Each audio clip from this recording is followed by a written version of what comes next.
Hello. Hey there. This is just an impromptu sort of stream that I just wanted to play around with streaming, see if I was even set up to do it. It looks like we have picture, it looks like we have sound, looks like we have some limited graphics abilities. I'm using OBS Studio. I'm not a whiz at OBS Studio. It kind of reminds me of the old analog switchers, though.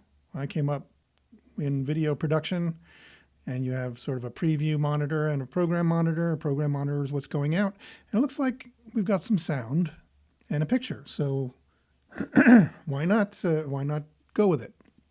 Seems like it's working. You can let me know. I don't expect. I gave like 10 minutes warning that I was going to do this. I just kind of decided to do it.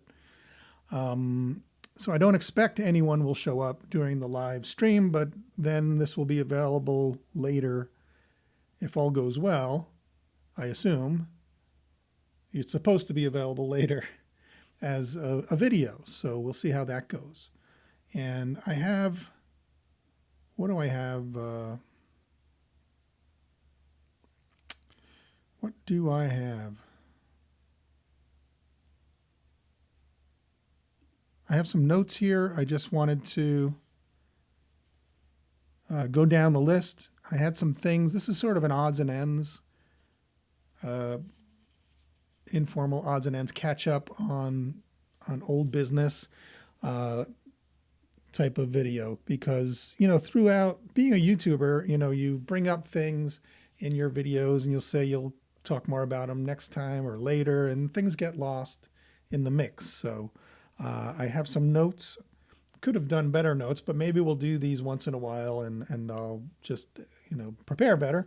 But I didn't want to let perfection be the enemy of the good. So here we are, and I'm Tom. This is Daddy Daughter Movie Night. If you don't know, if you just stumbled in here blindly, this is Daddy Daughter Movie Night, and this is a different view of our set than you normally get with my videos. In my basement here in beautiful Minnesota as we prepare for winter. And let's see. Why stream? Well, I just told you because I felt like it. And I just wanted a chance in a very low stakes sort of way to maybe give anyone wandering by who knows the channel a chance to say hello, chime in. I'll do better maybe next time in preparing so that people have that opportunity to plan to be here. But just for now, hello. How often will we do this? I don't know. Maybe we'll never do it again. But it's fun. I mean, that's the whole reason that you do YouTube, right? I mean, I just got monetized after starting this channel, I think 2017, 2018, early 2018, I think, with hopes and dreams that it would be, something that a lot of people found value in. And a lot of people, depends on your definition of a lot, right? Many people, many more people than I have any right to wish for, do find some value in it. And it's been kind of nice to get to know a few of you, talk about movies with a few of you, hear about what you like to watch, tell you what we're watching here. I've told this story in the past, but I'll tell it again here, that, I started this idea after my daughter was born, and she was 4 or so, and I said I'm going to do a YouTube channel and make it all about movies, because when you become a parent, you kind of let a lot of the things you enjoy kind of drift to the side. And movies, I mean, at the time I worked at a visual effects house in California, and had kind of this tenuous toehold on maybe going somewhere in that career. Even though I worked in facilities and moved furniture a lot, I also wrote screenplays with some people whose names I won't drop, but that you've heard of, and uh, shot a few things with people that you've heard of that I wrote, and none of it went anywhere. But it was fun. So when my daughter was born, and I had fewer, you know, daydreams of that going somewhere, at least quickly, I said, let me do YouTube, talk about movies. Came up with the idea for Daddy Daughter Movie Night, and of course envisioned that any kid of mine, of course, was going to love movies, and I'd be watching movies and they'd ask me about what I was watching, and that's the fantasy, right? But of course, kids are real people, and my daughter has a very full, rich imagination and life of her own, and likes what she likes, and it's not always movies. So that's all fine. That's all well and good. So I continue on with Daddy Daughter Movie Night, and I do focus on movies that I can watch with my daughter or have watched with my daughter, but not always. And that's the channel. And I added Dad After Dark after a while, which is our little playlist down below if you take a look, for movies that Dad might just watch on his own. And I try to make it thematically relevant to the channel. I try to talk about or watch movies that have something to do with being a dad or being a parent or just being a grown up in this world. And you know, this is how I get my kicks, and I hope that you'll join us, maybe get your kicks here too with us sometimes. If you, let's take a look here. I wanted to throw this up on the screen sometime.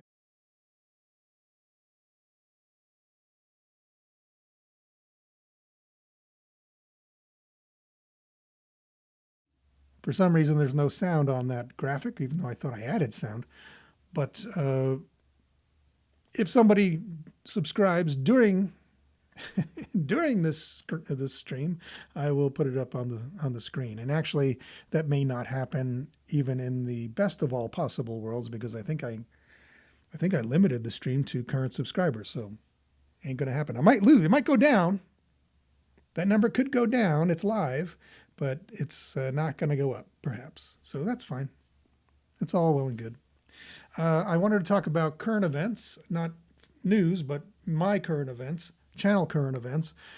Some of you know, if you see the crazy YouTube social posts, that if anyone from YouTube ever hears this, don't really work very well. You get posts from, months ago randomly. So even throwing up that I'm going to stream in 10 minutes today, someone might see that 6 months from now, because they're not timely and they're not always relevant to what's going on the channel currently.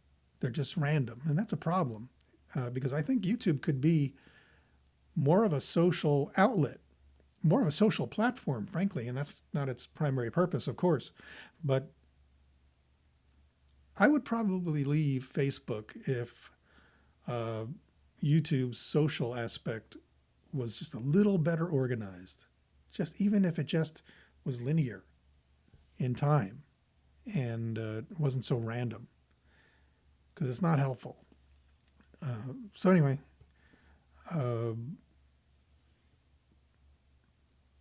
one thing that's going on is, I don't know if you saw my post about my guest spot on another channel.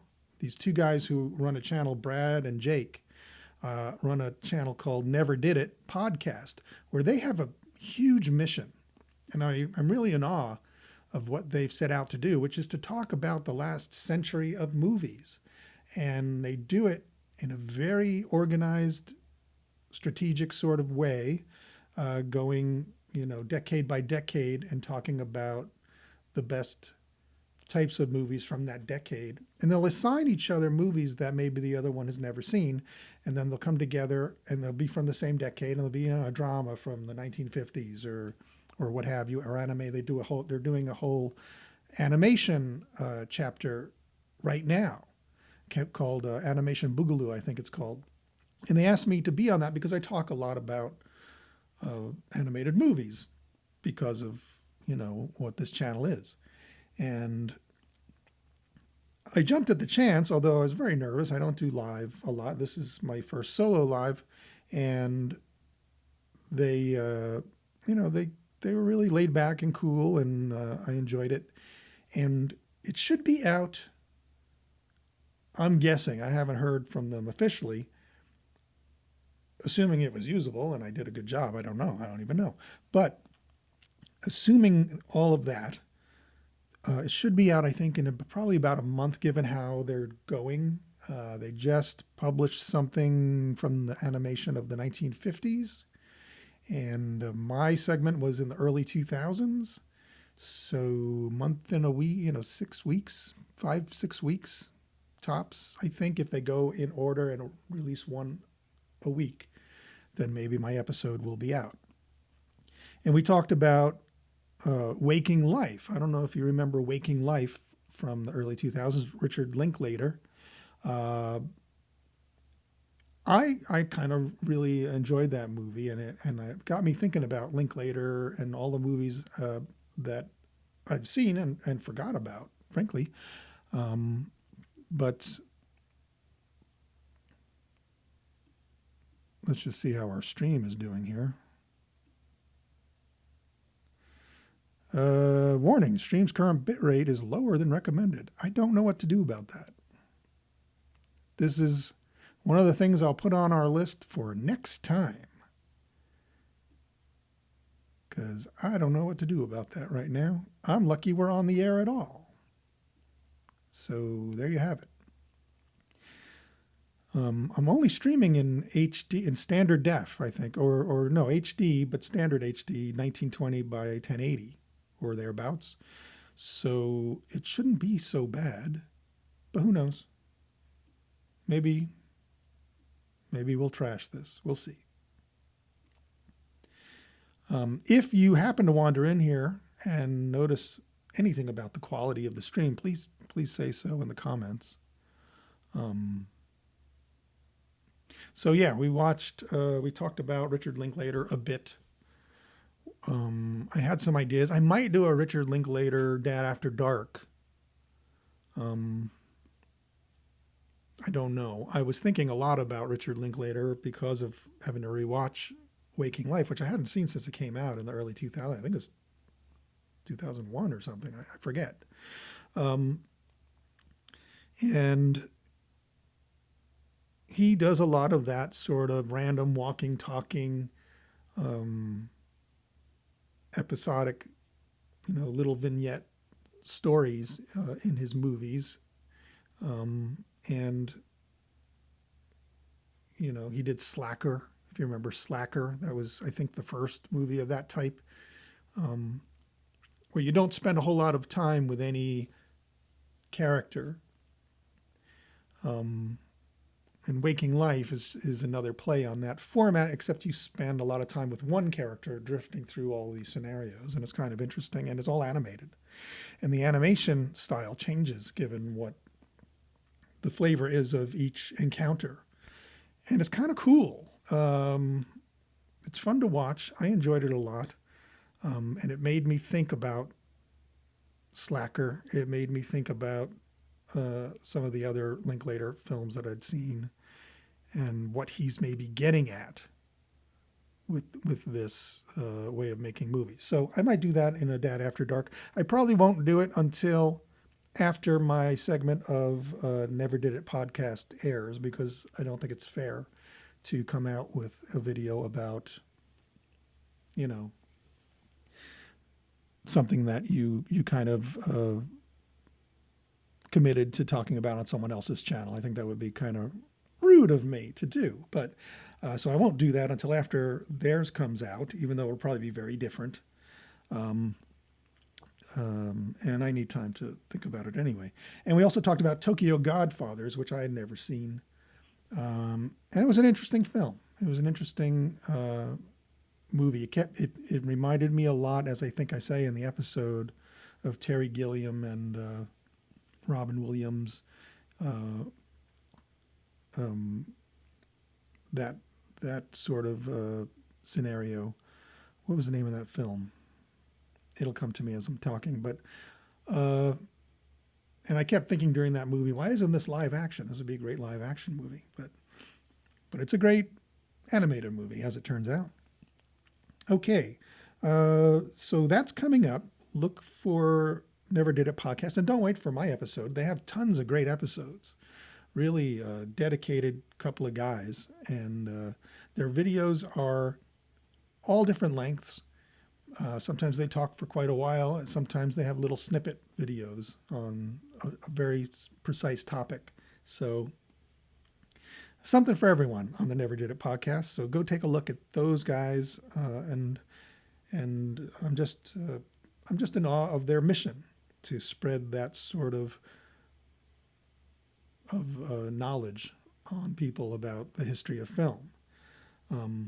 Okay, then I wanted to start talking a little bit more about, if you saw our video on the paper bag plan, that is a film that I'm going to try and share something about it with you in a moment. It's a small independent movie by Anthony Lucero, who I've worked with.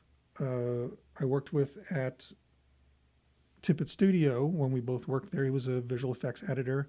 I was moving desks, moving furniture. I was in facilities, and but we got to know each other there a bit. He was making a movie called East Side Sushi, and he asked me if I'd fill in as a grip one day because they'd lost somebody, and I said sure. And it was a very professional indie film set, and they were shooting in an apartment that day, and I got to be helpful and eat some free lunch, and got my name in the film, and it was great, and I was proud and gratified to help him in any way make these movies that are very socially conscious, very small topic but big heart types of stories that he tells. And this is another one, Paper Bag Plan, which is about a aging father and his disabled son, and him realizing that he hasn't really prepared his son to be as independent as is possible for him in the event that the father passes away, and the writing is on the wall at some point because of his age and other factors, and I won't ruin the movie for you. So it's a very loving, very down-to-earth movie about life, and you should see it. I'm going to watch it again when it comes around. It's in festivals right now and in limited releases.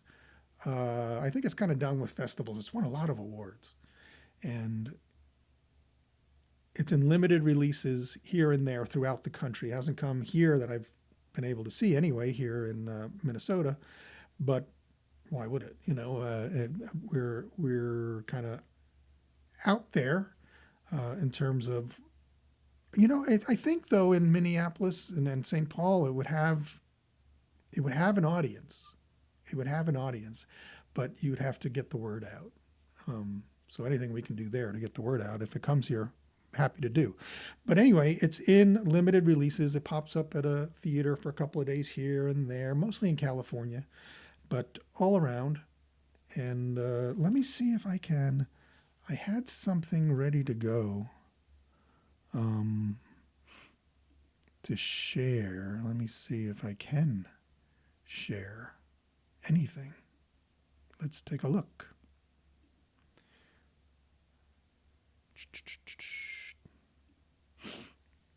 Hold on. Whoops.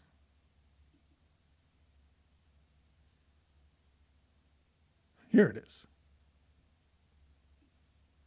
Okay. All right. Hold on. Hold the phone, Jack. I'm just trying to not show you all the stuff on my screen and give you the best view of this as I can. I don't know if this sound's going to come through, but let's try it. And if it doesn't work, I'll come right back.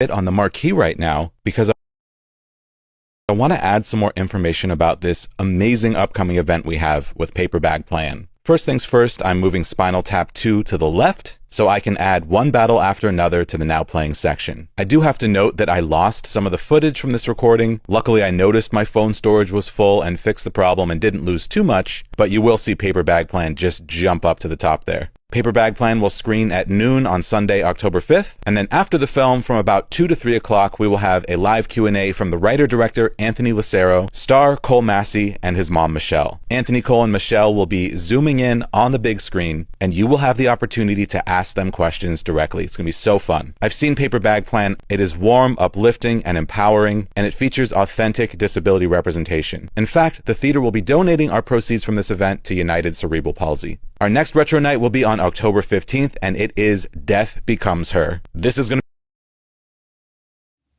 to... Okay. Hopefully that came through. So Paper Bag Plan is going to be at... this theater is in Seattle, I believe. And of course, I've lost the link, but... you can find it. You can find it. Majestic Bay Theaters, I believe. I looked it up earlier. It's in Seattle. Here we go. Okay. So note to self, when you add a source in OBS Studio, add a mic, because it doesn't just leave your mic working. So I showed you the poster there for a second. We have a whole video on the Paper Bag Plan. And I got to ask Anthony, not that he needs me bugging him with this minutia, but the film was called The Paper Bag Plan, and now it's being promoted as Paper Bag Plan without the. I don't understand. I kind of like the. But someone decided somewhere that it should be Paper Bag Plan. Maybe it's just a little more mysterious or something. But doesn't matter. It rose by any other name. It's a great film. It's uplifting. There's a scene at the end. It's subtle, but I liken it to the scene in Rocky where Rocky, comes out of nowhere and no one takes him seriously, and suddenly he's got heart and skills. And that kind of feeling pervades certain moments in Paper Bag Plan. And, when you're making a YouTube video, sometimes you go for the gusto.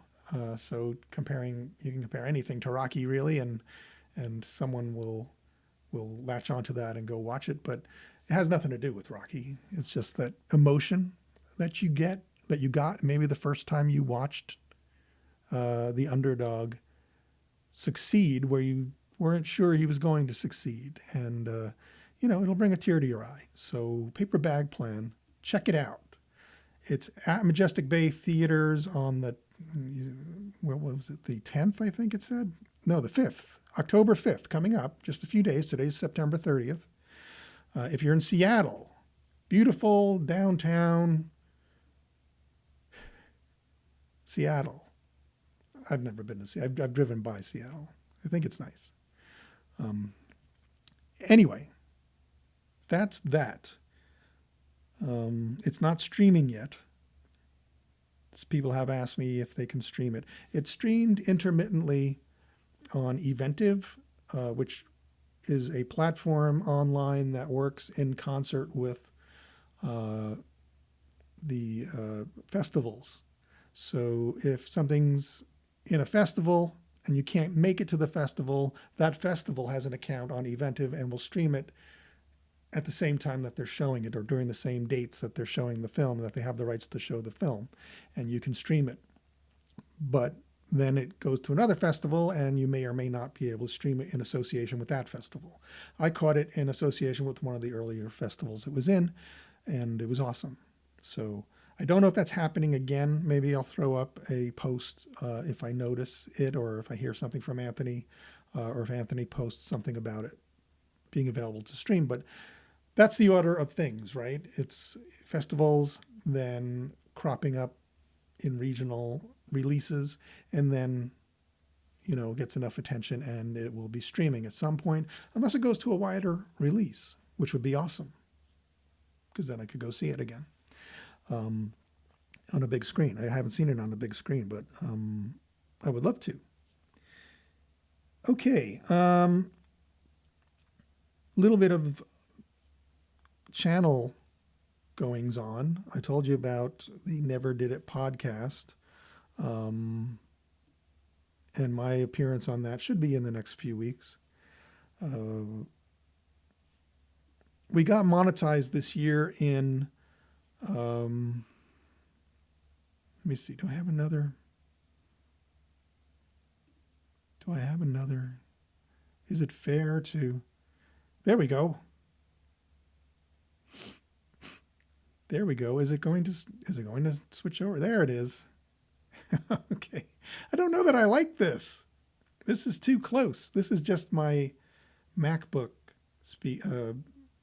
built-in camera. I'm going back. That's too close. I'm old. Okay.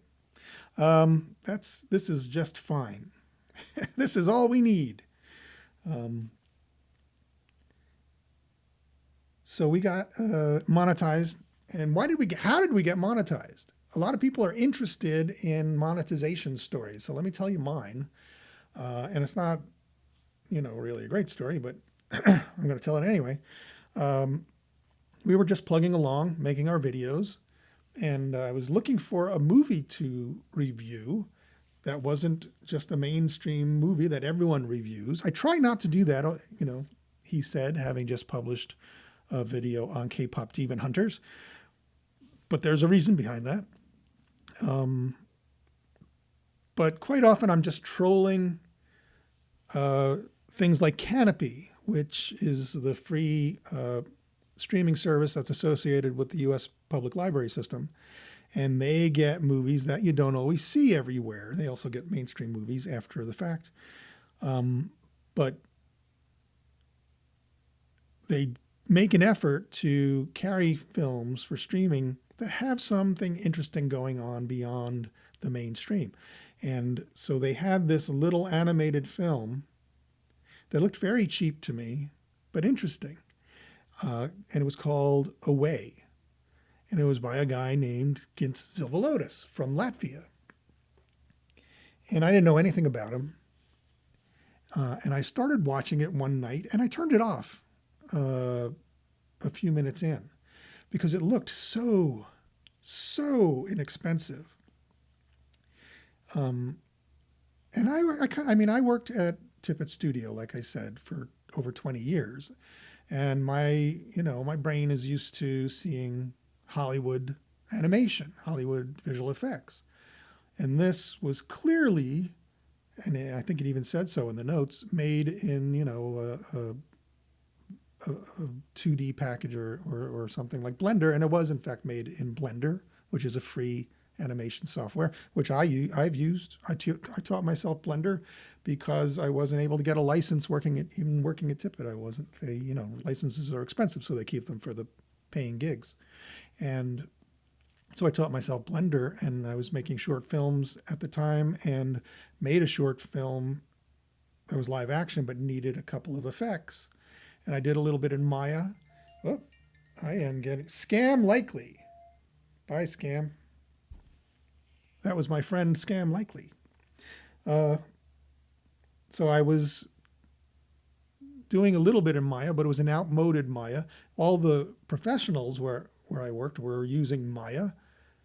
Curiously, though, I couldn't get a lot of help from them to learn Maya, despite their best intentions. Because when you are at a professional VFX house, they have an entire programming team making custom tools for their work. And all the artists learn these custom tools and they forget to some degree, sometimes to a large degree, as I found out, the tools that come with the product in the box. So I would ask a question and they'd say, yeah, go to Tippett Tools. I was, I don't have Tippett Tools. I have what comes in the box. Oh, and it's, 3 versions old. Oh, well, then I can't help you. Not their fault.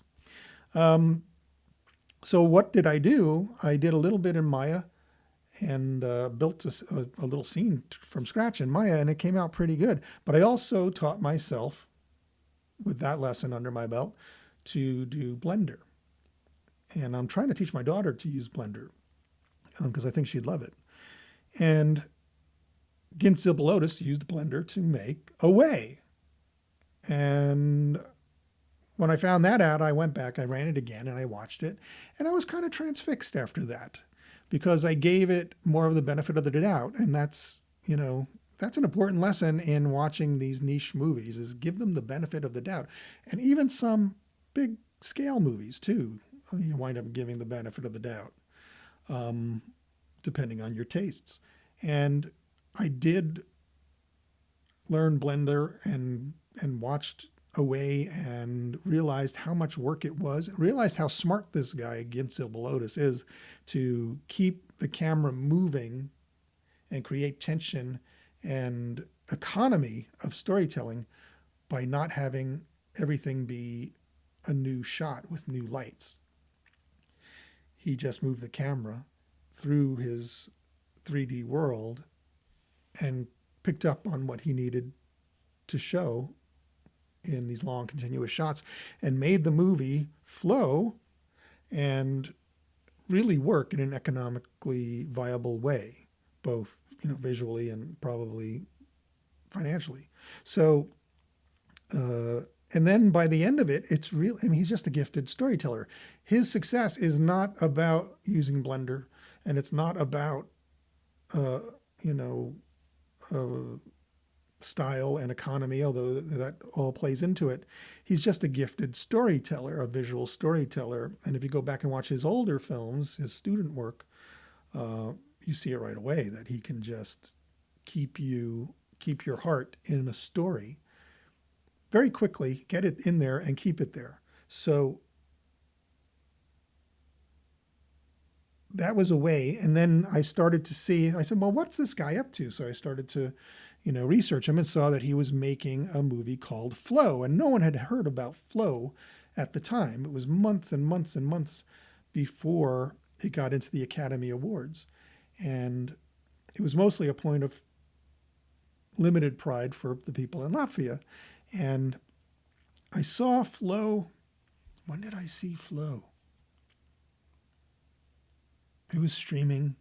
Maybe it was on Canopy again. I don't remember, but it was streaming somewhere, and I saw Flow, and no one was talking about it, and I did a video on it, and then it got announced. My video was just sort of, getting the usual amount of views, very few, but some. Surprisingly, a surprisingly large number for a niche video, and I tend to notice that a lot of my videos that are niche do better sometimes. So there's that. And then it got announced in contention for an Academy Award. And as we led up to the Academy Awards, people wanted to know about Flow, and my video was at times top of list on YouTube. And it got comments from people who worked on it, and it was great. And just that video, and then I did a follow-up video on why I thought it would win the Academy Award just before the Academy Awards, a few days before I put it out. And of course, that was a hot topic for that moment, and compared it to the other movies that were in contention and said, this is why it should win and must win. And it turned out I was right, and it did win. But even before that, those handful of videos, and then the traffic bled out over to the one on Away because the keyword Gints Zilbalodis, and the Flow review, and then the movie about Flow and the Academy Awards. Between those three videos, my monetization just did this towards the threshold in a matter of weeks, when I had been sort of struggling for years to just, you know, get a few views here and there. So, and then we went back, right back down. Not true. We've stayed, we got enough subscribers where the second 1,000, I got just over 2,000 subscribers now, 2,100 or thereabouts. The second 1,000 happened, you know, over the next year when, or so, when the first 1,000 was an uphill slog for years and years. So thank you, Gints Zilbalodis, for making awesome movies, and thank you, just Providence, for the timing and hitting YouTube just at the right moment, where it got our channel sort of on the map, you know, on the tiniest garage gas station map that you find in a small town, on the bathroom floor, crumpled up in the corner, but on some map nevertheless. And we're very grateful. I'm very grateful that we got there. And I just made $100. It took from like April till now. It's September. It's almost the first day of October to make our first $100, and they don't pay you until you reach the $100 threshold. So we'll see what the second $100, how that goes, and how long that takes. It took about 6 months. So anyway, Gints Zilbalodis is, I think, working on another movie, and we're gonna, we're gonna be hammering every scrap of news about what that is on this channel to feed the beast. But that's, you know, that's not our main existence feature. It's not why we're here, but it doesn't hurt. You know, I wanted to talk about the videos, the types of videos that tend to do the best on my channel seem to be niche videos. Wow, we're on 47 minutes. Wow, I got to wrap this up soon. Seem to be niche videos, which is maybe what I don't even want to say good at, but better at than talking about mainstream videos or mainstream movies, which I generally don't have a lot of interest in, by and large. I try, if I can't find some kernel of truth or humanity in a movie, I'm not interested. I don't, you've seen what we do here. I don't review MCU movies. I don't review blockbusters, by and large.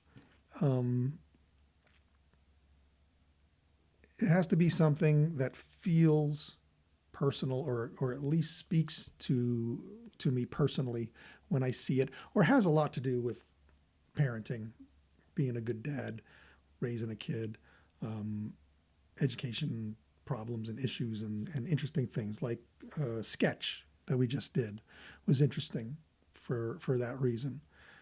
So anyway, our biggest films that people keep coming back to, if you see this and have an answer, post it in the comments. I'd love to know why. It's a beautiful movie, so that's why. But there are a lot of beautiful movies, and The Breadwinner from Cartoon Saloon has the most legs on this channel in terms of constant week after week numbers of people watching it. And it's dropped off, but it was here where everything else was here for months. And it's an old movie. And I was wondering if there were people overseas, or people in the Middle East maybe, who couldn't see a lot about it, and so had a built-in audience there. But Cartoon Saloon has been a big draw on this channel. Song of the Sea and the Irish trilogy has brought in a lot of views, and that's not, you know, mainstream. They've been up for Academy Awards, but they're niche. So niche movies, paper bag plan. Anthony, thank you. I made $10 off paper bag plan out of 100. How? I don't know. I didn't get as many views as some of the other ones, but I think the CPM is higher on that one. So thank you. And that's certainly niche. So I think in the next year we're going to circle back and keep plugging away at the niche titles because I enjoy them more anyway. And it seems to be where you can carve out an audience.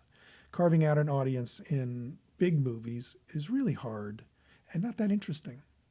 Not very interesting to me for the most part. So if you have thoughts about that, if you have favorite movies that you'd love to see us cover on this channel, chime in the comments. Love to hear from you. And then Dad After Dark. I want to try to do more Dad After Dark.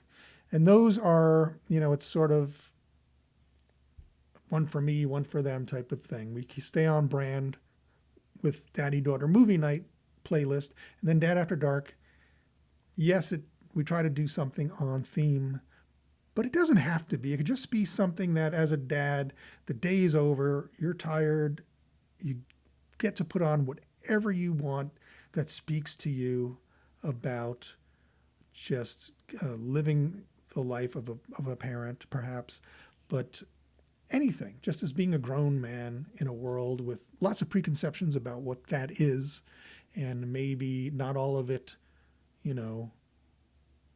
being representative or of what you find interesting. So you can do anything. And I want to just be able to do anything on Dad After Dark. Cassavetes was, I think, our first one. And that was pretty popular. Surprising number of people in this day and age tuned in for the husbands video that we did.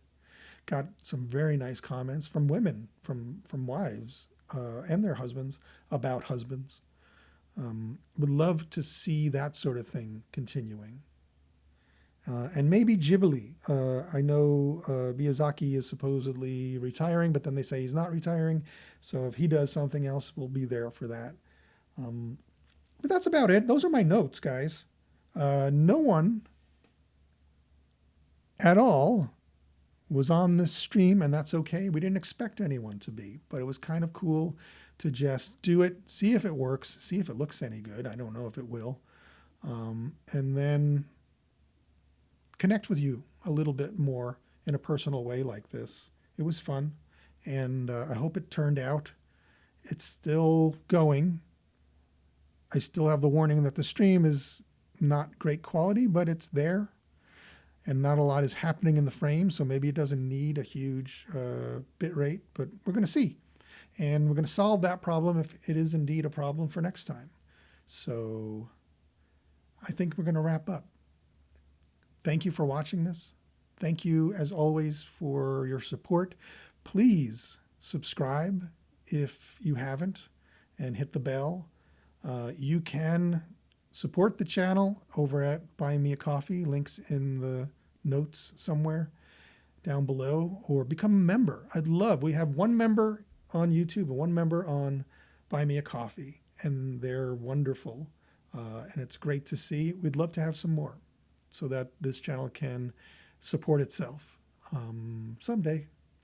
But whether or not it does, we're going to keep going. All right, guys.